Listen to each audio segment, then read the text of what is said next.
Y'all, listen, I'm gonna hit y'all with a quick little video today.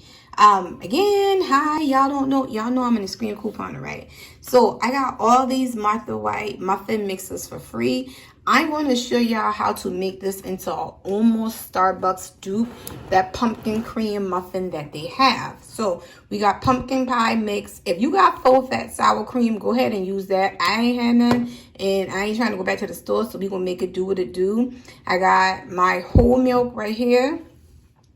I also got a stick of cream cheese over there. That's my melanated sugar. I got some of this pumpkin pie cream cheese syrup. I'm going to use it up because I got it. It's all right. Okay, it ain't a favorite.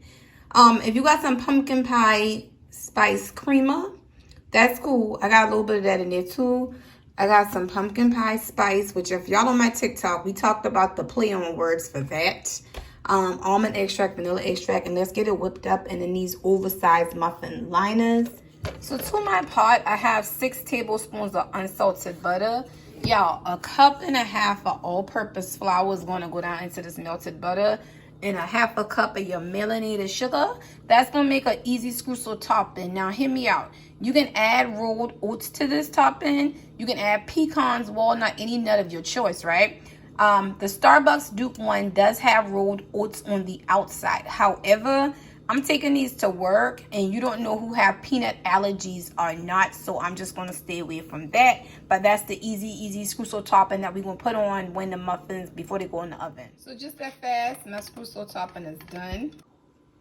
So the muffin mix that I use, for every pack, it calls for a half a cup of milk.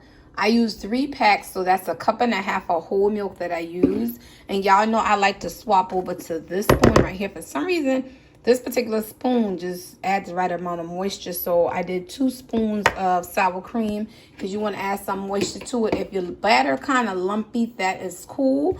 Vanilla bean paste, we're going to hit it with. Almond extract, we're going to hit it with. And a few dashes of this pumpkin cream cheese syrup.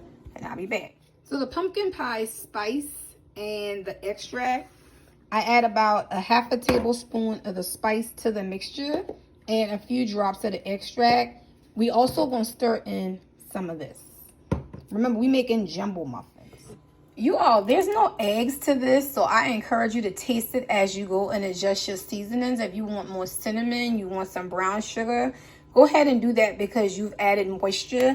And again, for some reason, I tell y'all, these spoons just do it for me. So I'm going to put 2 spoons of the pumpkin, the pumpkin puree in there. The remainder of that pumpkin pie filling went into this bowl with 6 ounces of softened cream cheese and powdered sugar to taste. So now we're going to fill, and let me show y'all how. So what I've done here is I'm using jumbo muffin pans.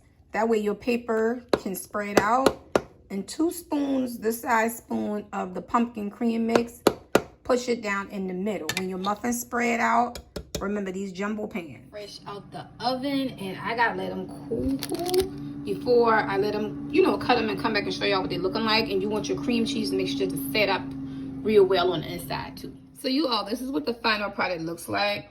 See how when you let it set and it cool, that cream cheese just sits up nice and firm. No eggs was used in this. That's why we use the sour cream for moisture. Look. Nice, moist pumpkin cream cheese streusel muffins. Bye.